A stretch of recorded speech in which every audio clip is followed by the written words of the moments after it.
I'll show you how you can fix your weather app not updating.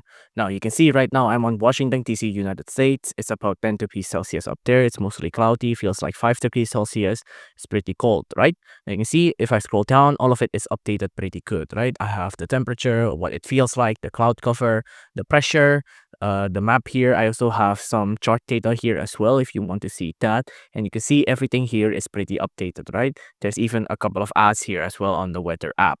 Now, if this is not what you're seeing, then there could be a couple of problems. Although this is pretty uncommon, right? Because weather apps usually don't have problems. Now, the first thing you want to check is, of course, your internet connection. You can see right now I'm connected to the internet, and by connecting to the internet, we can pull data from the cloud, and then it can upload it to our weather app here. So if your weather app's not updating, first make sure you're connected to the internet.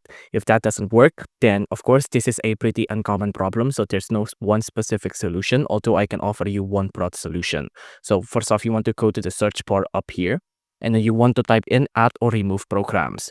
Add or remove programs, just like this. Open that. Now it'll open up a window just like this, right? Now on the app section here, you want to search for weather, right? Weather, just like this. Now, just wait for it to load. There you go, weather. Now, just click on the three dots here and then click on Advanced Options. On Advanced Options, scroll down and you can see there is a Repair and Reset button up here. Just click on Repair or click on Reset. If you press on any one of these buttons, it should fix your weather app. If you enjoyed this video, please do consider liking and subscribing.